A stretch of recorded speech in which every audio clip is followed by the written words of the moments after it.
Britain's digital railway. So here's a quiz for you, Dan. How many different types of trains use the railways?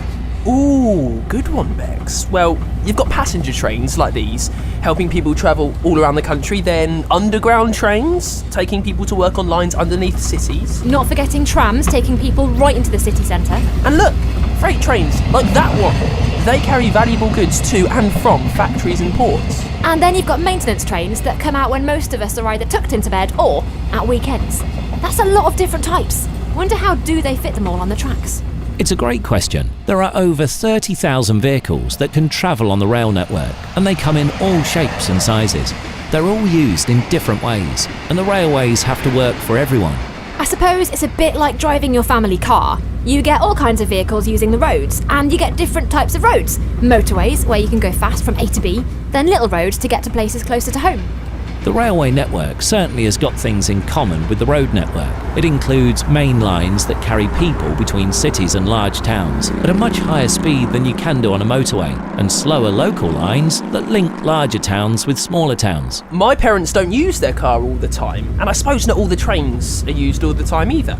So where do they go when they're not being used? Are they hiding? The trains aren't hiding. Think about how we use cars. When they're not being used, they might be parked in a garage, on a driveway, or even on the street outside your home. And when parents drive to work or go to the shops, they use car parks to leave their cars.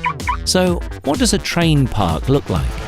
The answer is sidings. Across the country, there are thousands of miles of sidings that store all the trains that aren't being used.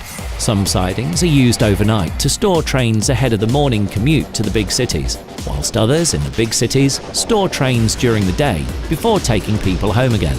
You may even find some trains stored within stations overnight. Sidings need a lot of space. They need to be long enough to house today's passenger trains, which are often fixed in size and could be over 400 metres long. That's longer than the Shard is tall. And like a car might park inside a garage, trains may also be stored within depots, where engineers can look over their engines and mend any faults, and carriages can be cleaned ready for the next passengers. Depots might also have large washers to clean the outside of the train, like a big car wash. You also need places to refuel diesel trains and to get rid of the waste from the toilets.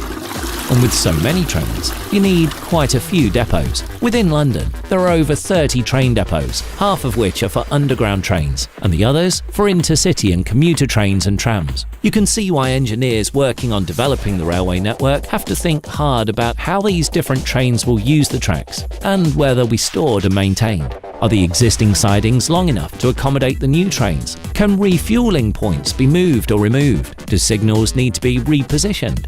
And the depots, especially ones built decades ago, might just not be right for the next generation of trains. Sometimes it might be more cost-effective to construct a new depot on a new site. And when different trains use a track is another puzzle. After all, we don't want any train traffic jams. Sometimes passenger and freight trains run on the same track. Sometimes there might be lines dedicated for one or the other. This might be the case where there are always a lot of passengers. A line might be reserved for passenger trains.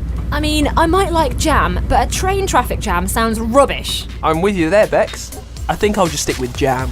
Britain's digital railway, with support from the Royal Academy of Engineering. Find out more at bunkidslive.com/railway.